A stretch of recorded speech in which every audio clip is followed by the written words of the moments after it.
What did Kirsten do? Gave him a little bit of honey, right? Gave him a little honey, and then guess what she did? Snatched it back.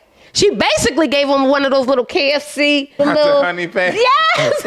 She basically gave him a little honey pack. KFC is wrong for that. And gave him one. They give you these giant biscuits, and they give you a teaspoon of honey. What am I supposed to do? And that's exactly what she did. And high key, I'm impressed.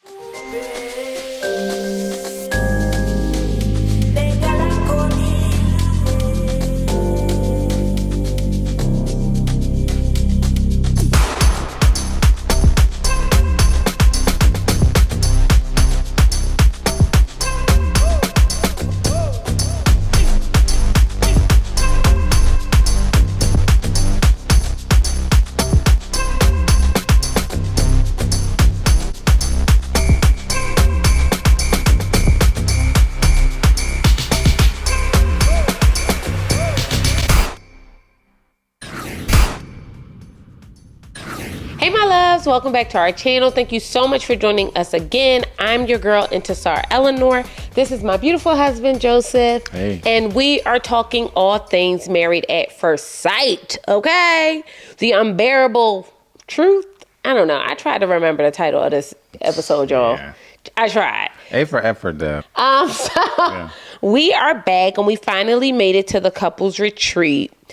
Let me know how you guys are feeling right now about this season. Is it me or is it monotone? No, it's not you. It's and not you. And not even like a lot of, it's not even that I need a lot of drama. It's that I'm not getting a lot of anything. Yeah, it feels like, one, there's not a lot of, there's not really a lot of real drama. It just kind of feels like childish drama. And then two, there's not a lot of fireworks and love, and there's no fuzzy feelings. It's no fuzzy feelings, which is fascinating. And that's what I'm saying too. Nah. And I mean, like, it's not just no drama, it's no fuzzy feelings. It's no fuzzy feelings. So it's just kind of flat. It's very flat. Very flat. And I think that's exactly what I'm getting at. So we're on the couples retreat, or we're headed to the couples retreat. And is it me or is Nicole being snippy? I don't get it though. I don't understand like what her issue is. So she said that, you know, in the beginning of this season, they spoke about not having a place to live because they have 3 dogs, which to me, why would the experts pair people who have that many dogs? I'll never understand, but whatever. Now that we're here, they get paired together and now they're like, where are we going to live? And I think she has a little bit of anxiety behind that. It just feels like she's always a Debbie Downer, and I'm just kind of over it.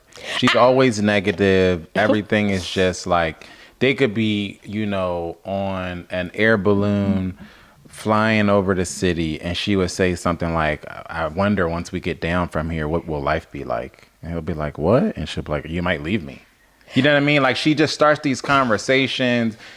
Everything is so negative. She gets there to getting ready for the men's pageant, and she's like, this is the last thing I want to do, but I'll do it.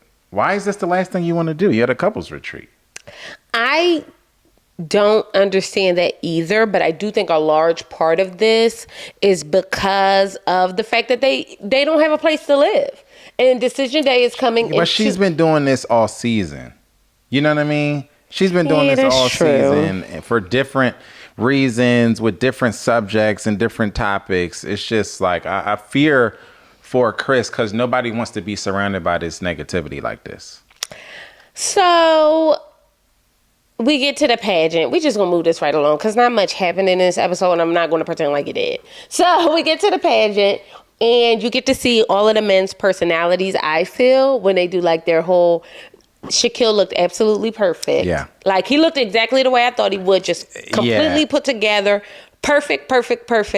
But for some odd reason, to me, it was nice to see, we knew he was going to show up. Yeah, for sure. It was nice to see Aris, Clint, and Chris, to me, show up. Yeah, it was nice. And I thought that, one, it was a good idea. Like I said, I was confused as to why. At first, I didn't like it. Why? The pageant idea? Yeah. It's no reason except for meh.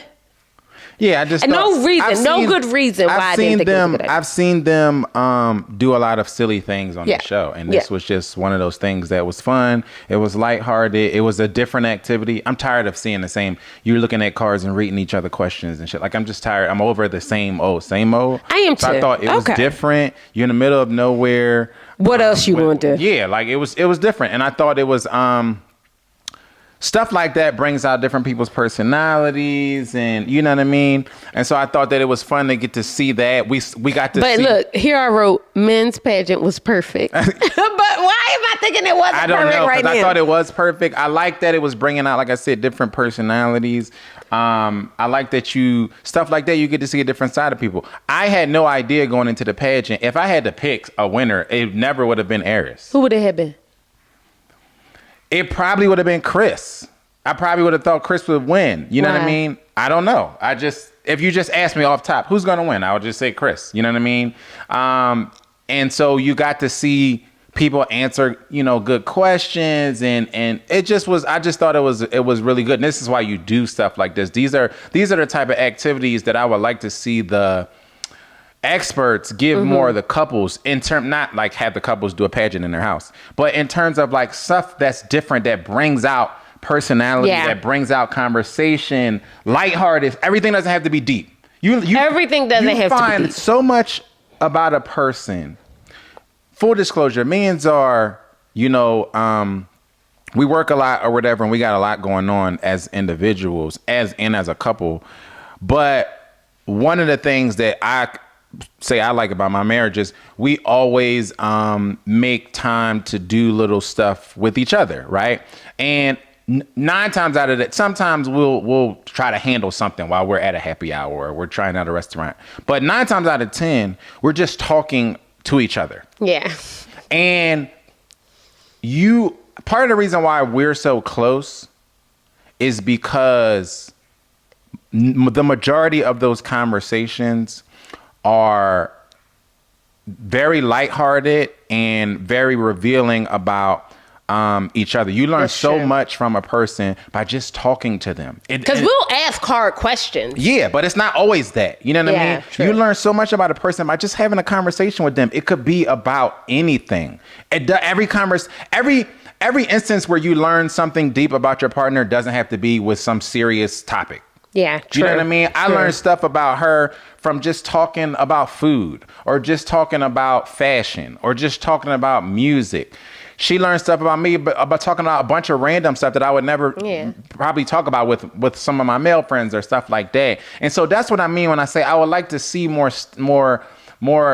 innovative, creative, fun activities for these couples, rather than the same old every season of pull a card and ask the question. Right. And here's a box of naughty toys to do. Like, I just like it's we so also many... don't get to see them dating, because I think that's what you're getting at. That's what I'm saying too. I think that's kind of what you're getting at. Like, we don't get to see them actually, just because we date each other. So a part of our closeness is that we have date nights, and sometimes they're spontaneous or whatever the case may be, but we have experiences with one another that sparks certain conversations or inspirations or whatever. Like, me and Joe be outside. Yeah, but that's how you... But that's how you dig, and that's how you feel close to somebody. Yeah. The things that come up in conversation you wouldn't believe. You know what I mean? Yeah, for sure. And so those things are really sparked by experiences, and I don't feel like we get to see them do. They go to places. Yeah. Oh, we're going to yoga today, and then the instructor is gonna, like, you know what I mean? Yeah. But like, just throw them in a place, let them talk to each other. But just let them be. Let them be. You know what I mean? Let them exist. Yeah. Like, we need this. This needs, to me, to be a little bit more Big Brother and a little bit less curated and produced. Like, we just got to let them be. Let them experience life. Let them do life. And then, because I feel like kind of that's how it was before. I don't know if you guys have been watching long, but I feel like it was more like, let's just let them live a little. Yeah. And then we can throw our little 2 cents in here and there. I agree. And I think they're trying to get back to that. But to us, it looks like we're the F is the experts. Yeah. It does. It looks like... To us, it looks like they're abandoning us. It does. It looks like they're flailing much of the time. But I did appreciate it. And one of my favorite points, first of all, Clint looked fantastic.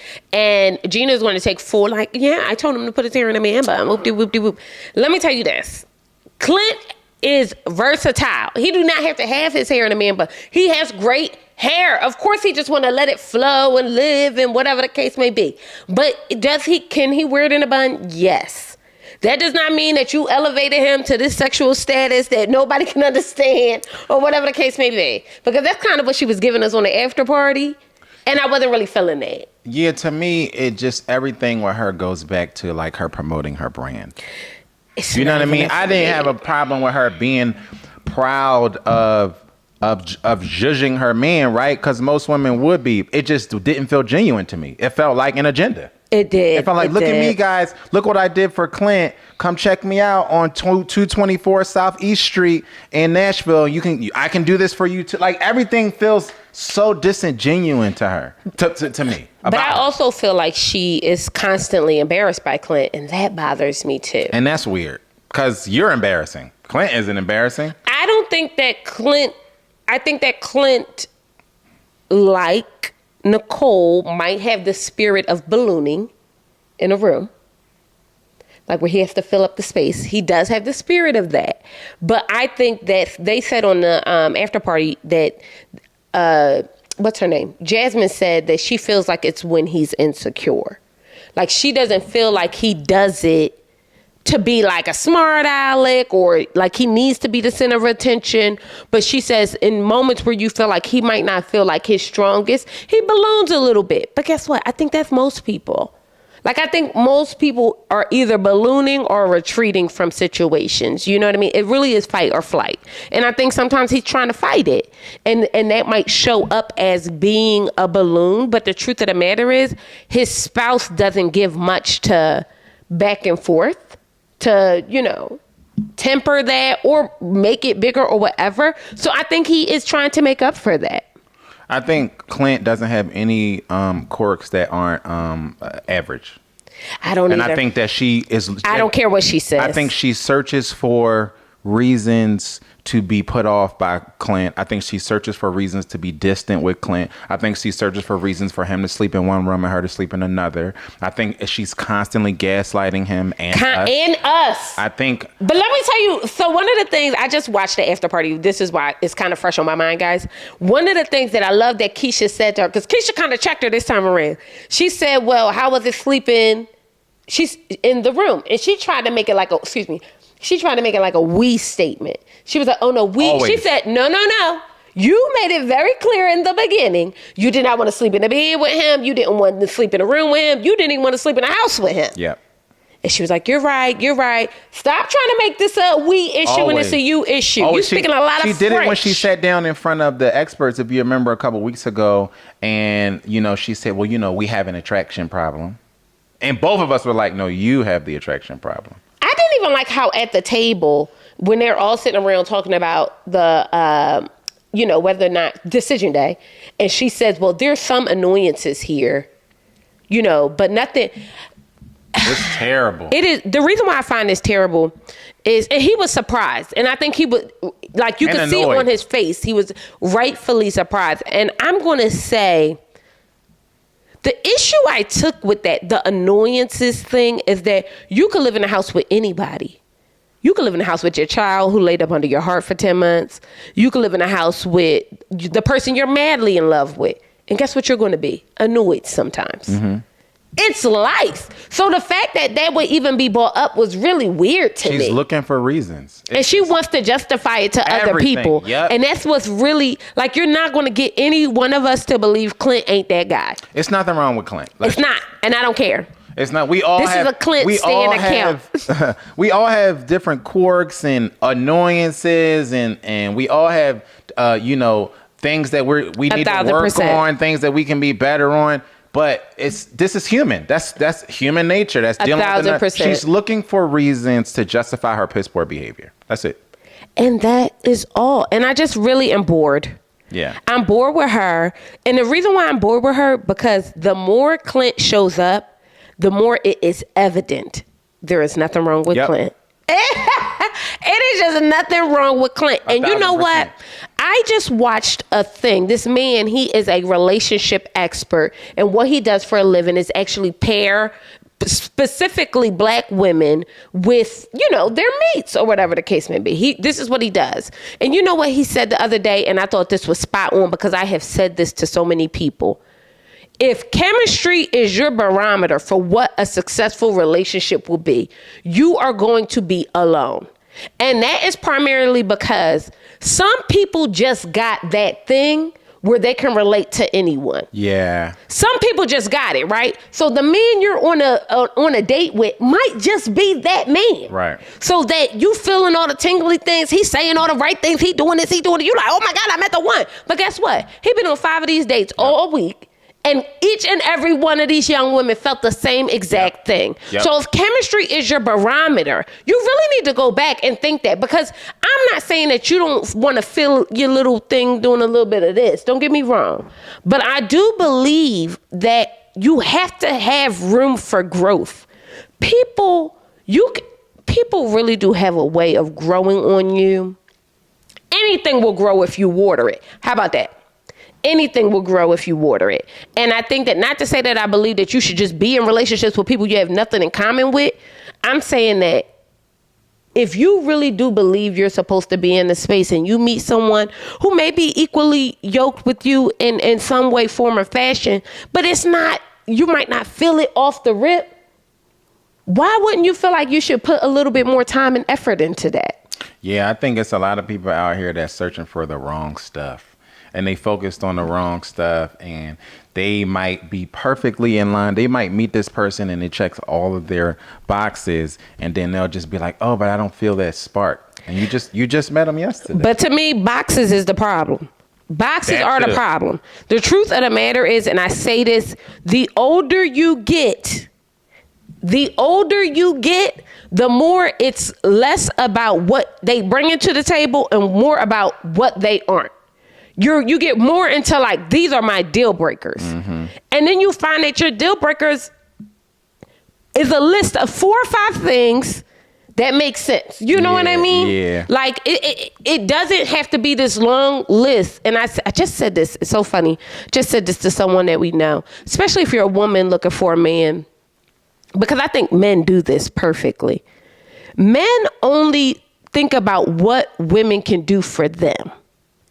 What is it about what you have to offer me? It is very little about who the woman is and more about like, how can this be of service? And I know that, and not for lack of a better word, service. How could this elevate me in any way? Whereas women think, oh, well, if he ain't got, or if he don't look like this, or if he don't do this, or if he don't, it ain't, no. How is this going to affect me in the long run? You know what I mean? Like, men don't come in and start changing the way women dress. Right. They just know, like, okay, this is what it's supposed to be, whoop-de-whoop, right? Whereas, like, we have this incessant need to feel like every aspect of what a man has going on, we got to have our hands in that. When the truth of is that you want to get to the human. You want to get to, who is this person for real, for real? Yeah. Because I know, like, I don't know. What's a deal breaker for you? How about I ask you that? We are on a tangent, but I'm curious. What's a deal breaker for me? Yeah. Like when you were dating and you just were like, this is something that I cannot put up with. Or I won't.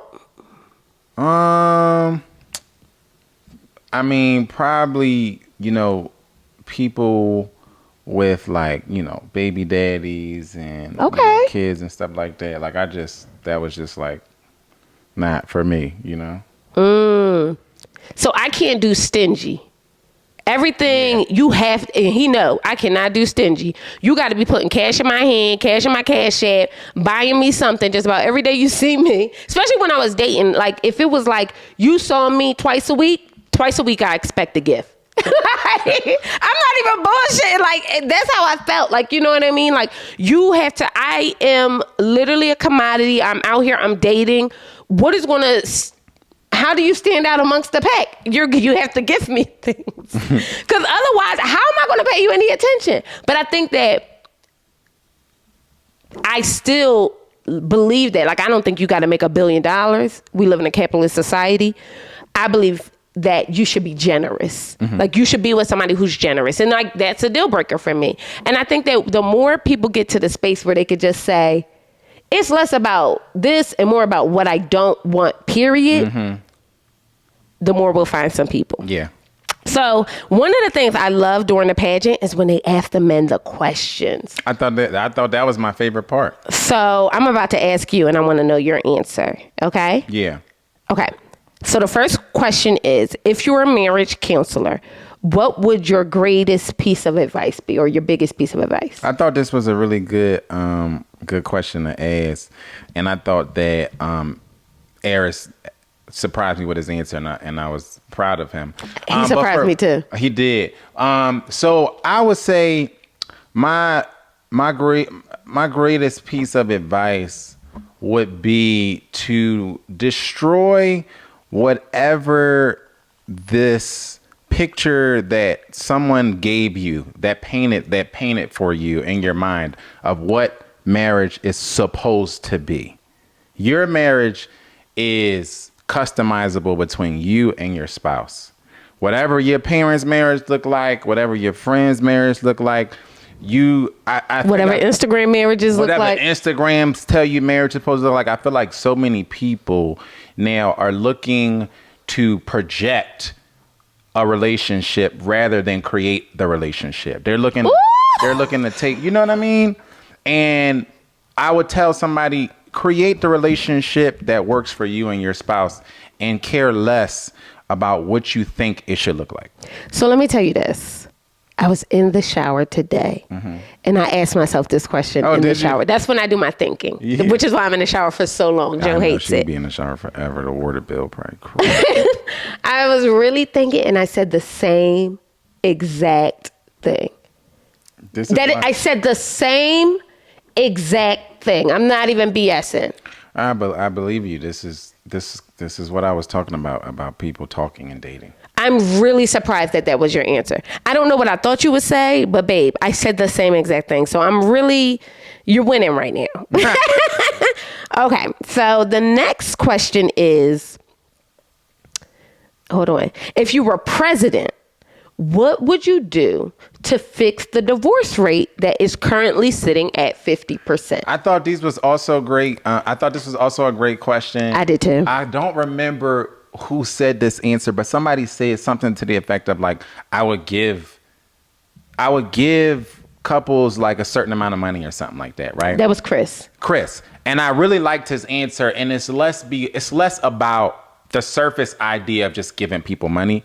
It's about the one thing that I see happen in many other cultures outside of our own is we set newlyweds, new families up for success.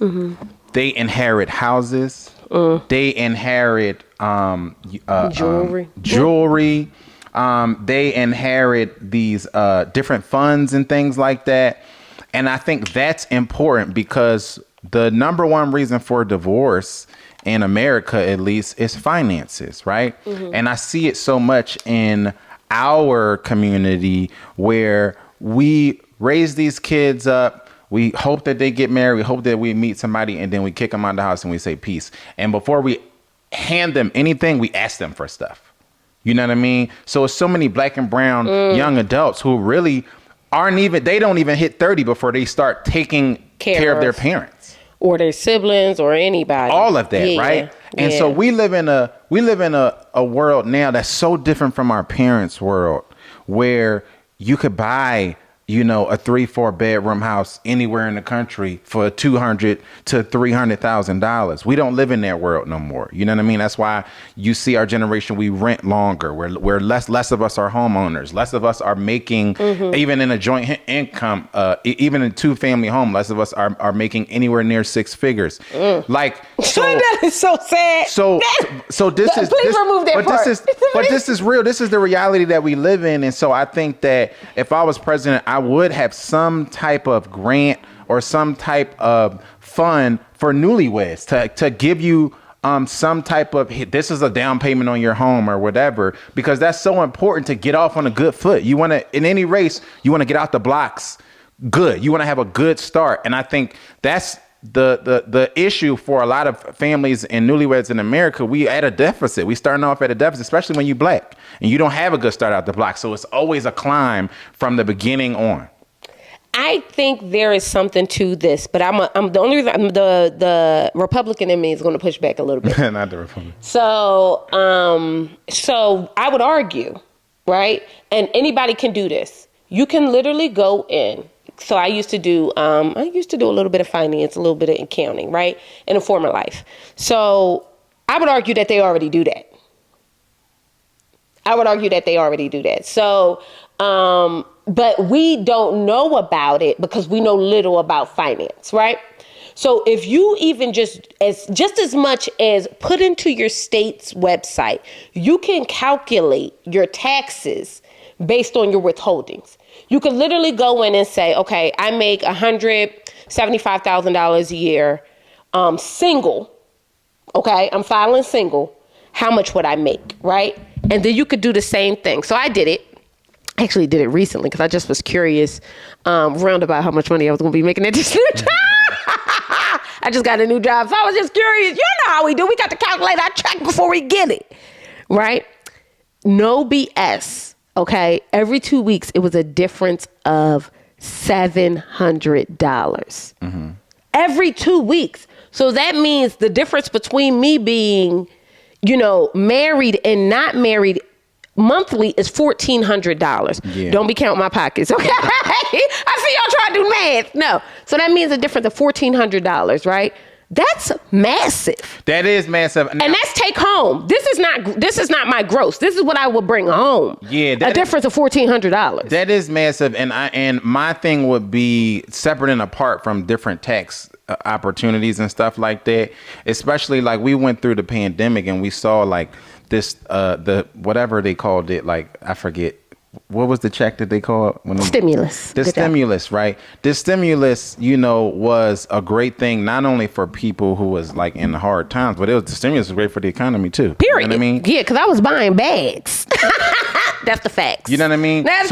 So mine would be much more of a stimulus for families. Not that I got a stimulus. But I wanted to ask you, because when we watched it, I thought, write that question down. It's a good question. What would your thing be? I thought Aris was onto something when he said the 30-year-old thing. Oh, I like that too. I liked all of his answers. I thought 30 years old was high, but the truth of the matter is, because I'm a math girl, I love the numbers. Statistically, black men on average get married at 33, and I think white men is like 30, 31, right? On average. So that means some are younger, some are older. So it kind of is looking at like a sweet spot around 30. But then that would mean that their younger wives would not be able to get married. That's a whole nother thing. We can't go there. I know. I think things through though. Yeah. So, but I do think I did like that because I thought, one, this is in my experience, everybody has their opinion. In my opinion, this is very true. I meet a lot of young people who I feel like you're not ready to get married. You might be in 5 years, in 3 years or whatever, but you're not ready to get married. We got an age limit to drive. We got an age limit to drink. So I think that's spot on. All of it is all of that is built off of statistics. But I do think 30 is old. I don't think 30. And the reason why I think 30 is old is because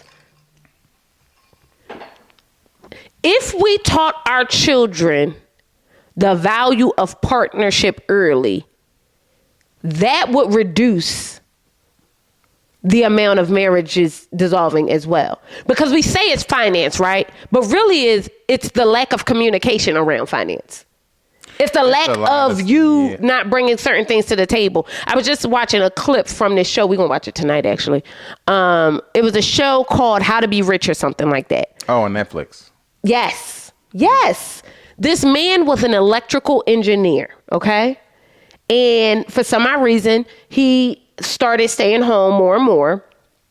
And it got to be that they were relying on him. His wife started relying on him being home. So now he's a stay-at-home dad. She makes the money, but now he has no control over the finances. None whatsoever. And it's like now she doesn't trust him with finances, which to me is completely asinine, right, because there was a time when he contributed, right, to the household. Right. So how now, what trauma has been done that now you don't feel that way? And it just gets you to thinking about, like, that's a reason why people get a divorce. Yeah. Because if I'm taking care of these mammy-tammy kids all day, every day, it shouldn't even be a question about what I'm spending money on. Because if the roles were reversed and you were a woman, we would call that abuse. Right. She can't spend no money, but she here with these kids all day and all night. Yeah. And she got the call. We would call that abuse. Yeah, we would. So I don't know. Just things I think about. So if it was up to me, I would say the age, though. Just a round the back, babe. So did I ask all three? No, it's one more question. Yeah. The last question is, I said, if you were president, if you were a marriage counselor, do you still believe in traditional marriage rules hold up? Yeah, I thought another good question, which is why I like this little activity that they did. I think that this kind of piggybacks on my first answer, as far as your marriage is customizable to you. I think that whatever works for your marriage works for your marriage. I think that there is a gravitation towards less traditional marriage, which to each his own. But I also think that a lot of that comes from public perception. I think a lot of that is people seeing Instagram and Twitter and whatever and thinking, oh, this is what it should be. You know what I mean? Everybody is poly now. Oh, everybody got, you know what I mean? Do you think everybody is poly? No, I don't. I think people attract to trends. I think the majority of people, with all due respect, are sheep. Business tells you that, right? It's a lot of worker bees and only very few bosses, right? And so I think that people are sheep. We grow up in these communities, and the community says, go to school, get an education, go get your diploma or go get your degree, and then come back here and work here and do what I do. Get a 9-to-5. So within my own family alone, I've experienced members of my family, I should say, experiencing a lot of pushback just because they wanted to break out of the norm that tradition had my family doing. The minute somebody in my family said, I'm not talking about me as well, but the minute somebody in my family says something to the effect of like, I want to leave my job and go travel here, and then I want to live here, it was like a whole thing of like, that's a good job though. Why would you do that? You know what I mean? Yeah. And when I look at the history of it, it's because they were taught to do this, and then their parents did the same thing. And so I say that to say that there is, I feel like much of the way that these roles go is based off of what somebody felt that they should take from their parents' marriage, or what they should take from Instagram, or what TV and what's popular in culture right now. And I think that you should do what makes sense to your marriage. If you from the core want a traditional marriage, go for it. There's nothing wrong with it. And if you don't, it's nothing wrong with that. But stop following other people's lead. But let me say this. It's just talking about the poly thing. I don't think it's a trend. I think that just like being, I'm going to just say, just like being homosexual in society has become less taboo and just more a part of society, people who are polyamorous, have a polyamorous lifestyle, want to live like that, are also being more open. I don't think it's a trend. I think two things could be true. I think there is definitely a move of people feeling more comfortable in being themselves, and that's society as a whole, good and bad. Yes. Racist, from racist to just wanting to be out and be homosexual without feeling judged. I think there's also it's also very true that people are copycats, and people do things that are trendy, and right now that's the trend. So, but I want to challenge again. Do you believe I don't believe in traditional marriage roles, right? But I believe that there has to be roles. And that might be the Virgo in me. That might be the manager in me. But I believe that all teams work when people have defined roles. Like, Jalen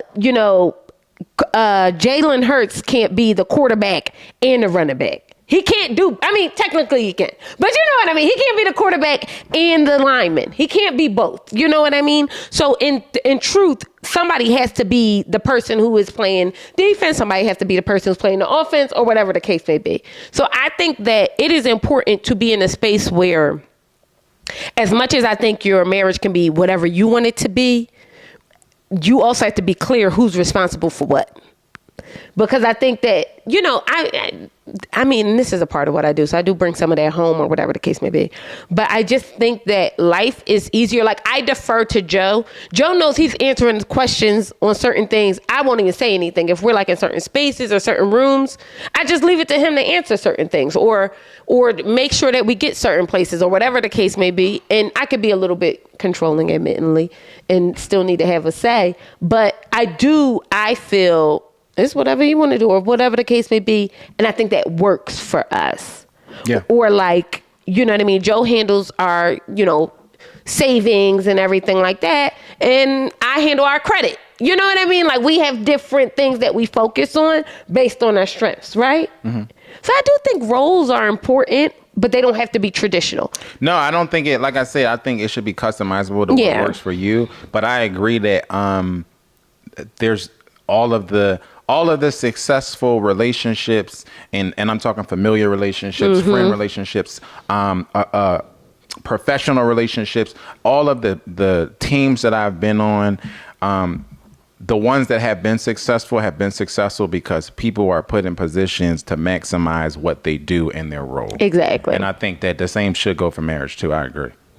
So let's talk about Aris and Jasmine. So Aris won the pageant, which he should have. I feel like he did well. He won. And I feel like he did well, and I feel like we're getting a little bit more of his personality, which to me makes me feel like he's a little bit more comfortable in front of the cameras and with everyone. Yes. Including Jasmine. And I really did enjoy watching them on the retreat, because you can see, and I don't know if he trying to play us, so y'all tell us that in the comments as well. But to me, from my perspective, it's nice to see him be accountable and really take her feelings into account and communicate. I don't think he was ever not accountable. And that was my problem in watching this. Because I feel like what Aris has been doing, I feel like Jasmine does a lot of gaslighting and a lot of BS. And I kind of think she does a lot of gaslighting too. She does a lot of it. Because I feel like the Aris that we saw win the competition, be a part of whatever exercise the experts give them, check on her emotionally, check on how she views him, is the same Aris that was in the beginning. You know what I'm saying? When they first started this whole journey together, I feel like she does this thing where she constantly puts it on him to show up when he's been showing up since day one. Aris has always showed up, and him winning this pageant is not just fun and games for me. It's really telling on where he is in his maturity in this process, and where hers has been from the very beginning. I feel like she's been lacking. So to me, I kind of counted 3 times where they should have been affectionate this episode, mm-hmm. like kissed each other. And one was in the room when he was like, all right, mama, come on, put this on daddy. You should have kissed that man in the mouth. He was asking for it. He was. To me, y'all let me know.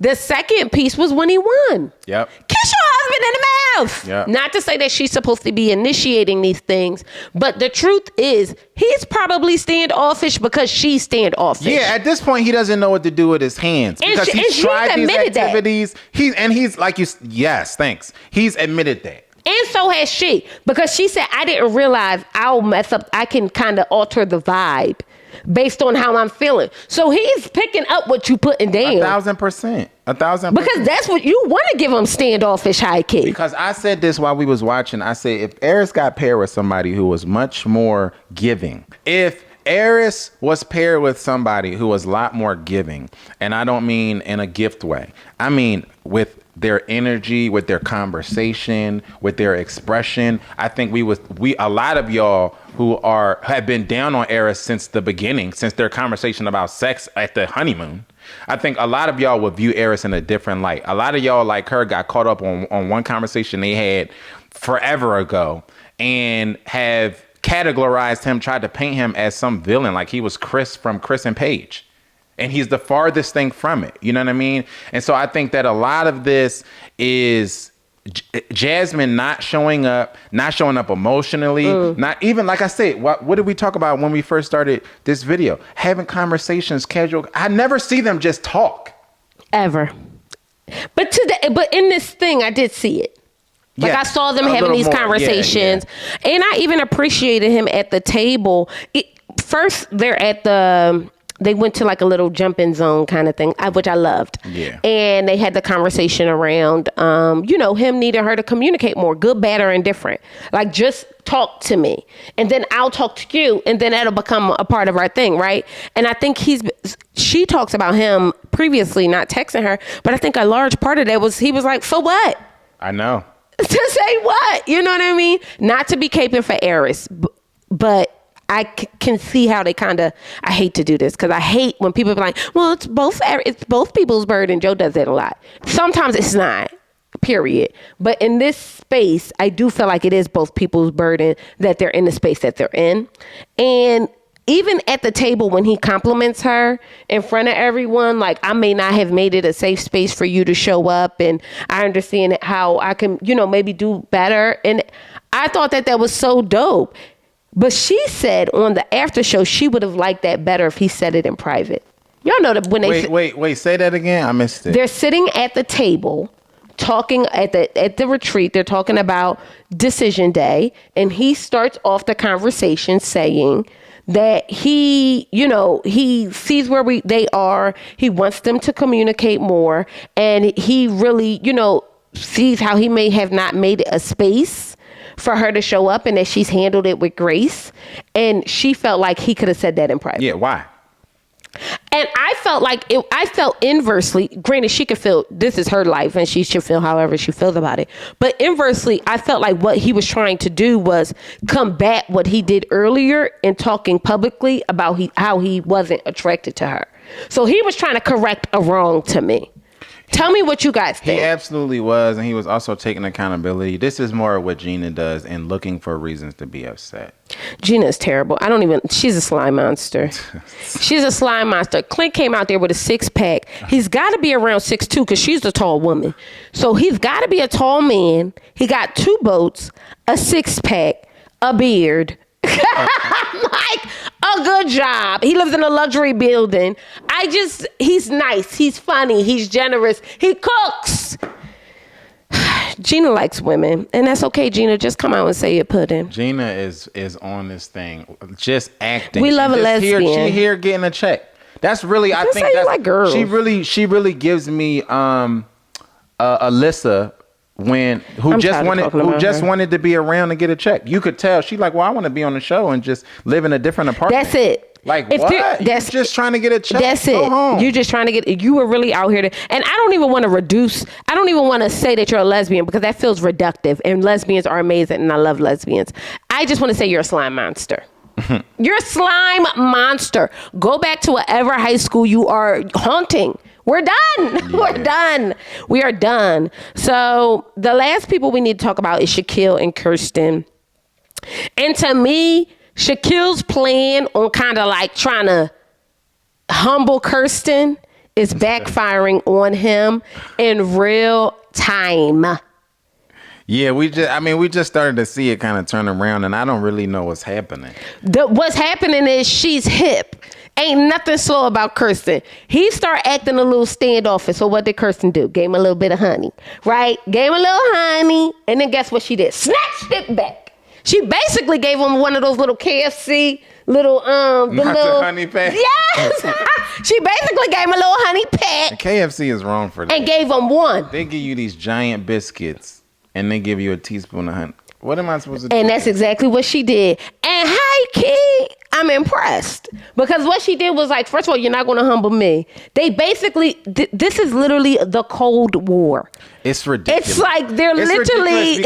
Because Shaquille says something that that made sense at some point Did he? During the episode where he said, like, admittedly, he said, I think that had we something to the effect of like, had we just been open and been committed to this process from the beginning, we could be in a completely different place right now. And I completely believe that. What do you mean? Meaning, we started this process and like it's the back and forth. We started this process and she wouldn't even kiss the man on the cheek.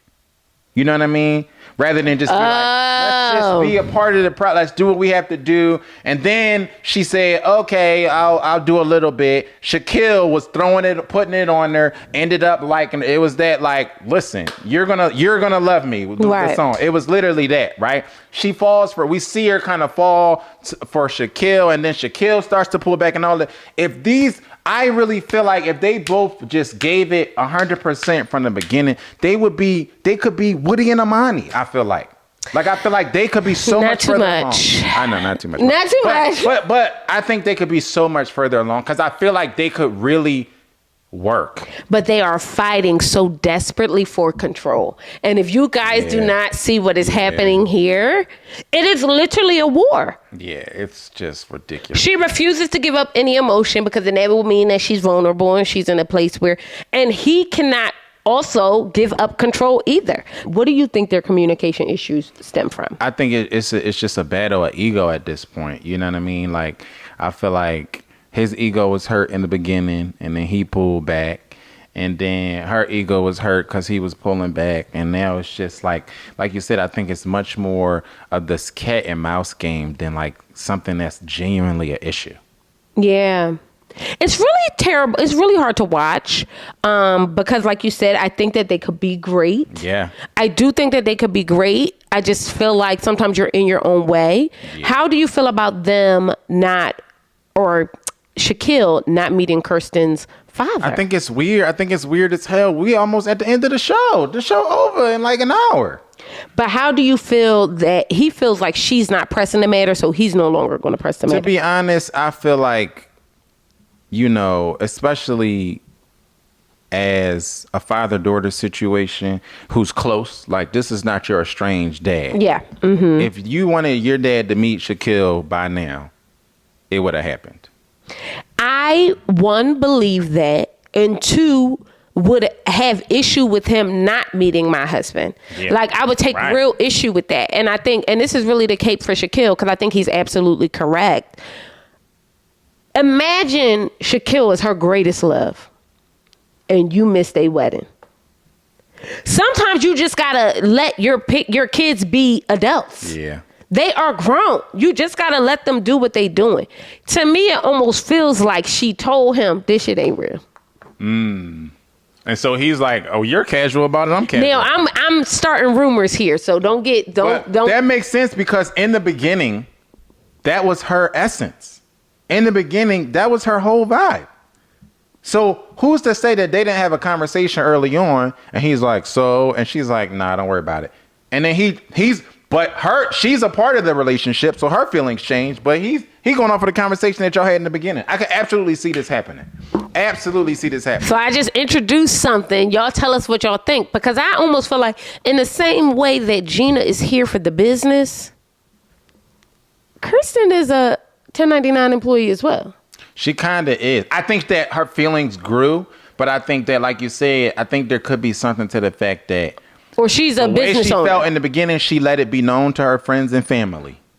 And then it's why I always say, don't share your arguments with friends, because you'll make up with them, but your friends and family do not make up. But he didn't even come so this is before. Yeah. We're not even talking about knowing Shaquille. Right. We're talking about pre-Shaquille. I'm not even talking about knowing Shaquille. I'm saying that she told her daddy when she got picked for this thing, don't even worry about coming. He ain't gonna be my husband forever. Yeah. I'm saying that. But I think she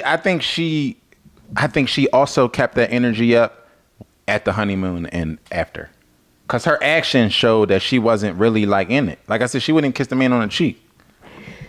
I don't know what's going on with them. Like, I really do like them both. Actually, really don't take issue with anybody on this cast except for the slime monster. But that's because she's not here for the right things. Right. Maybe if we were on a different show and she was cutting hair, I would like her. But here where we supposed to be finding love, she can get on. Yeah. Like literally pack your things and get on. I'd rather see him with somebody else. Yeah. I genuinely don't have anything left to say about this episode. I hope that, Christian speaks about how Shaquille and her, I said I don't have nothing else to say, y'all, and I got something else to say. How her and Shaquille have issues communicating and how they want to do something to fix, she's like, it can't be this hard. Mm-hmm. She's absolutely right. It should not be that hard. You should be able to speak, especially with a mother jumper you only met 6 weeks ago. Yeah. Respectfully. But I think it takes two to tango for them. Yeah, I think they need more one-on-one help with the counselors. I think they need more group sessions with the counselors so they can talk about this stuff, because I think a lot of this is just stuff that is not out on the table, that they haven't really communicated to each other, vulnerabilities, that walls that haven't come down since the beginning. And I think once they have these conversations, they can have some breakthroughs that will really make the rest of this, put it in perspective and go, oh, we are really in a much better place than they think. So I want to end with this. I just kind of sprung this on my husband literally 3 minutes ago. But if we did an advice session, something live, you know what I mean, weekly, how would you guys feel about that? Bust down in the comments. Let us know. Would you be down for that? I'm curious. I'm just trying to do like a brief poll. Would you guys be open to kind of chit-chatting with us about y'all business? Yeah. Me and Joe don't get a lot of drama, so we really get it from y'all and Married at First Sight. So let us know what you guys feel about that. We trying to be on our Kevin Samuels kind of tip. Let me stop. Let me stop. Never that. Bust down. Let us know your thoughts on this episode. Some of your answers to those questions that they had. And we'll see you beautiful mother jumpers later. Peace. Bye.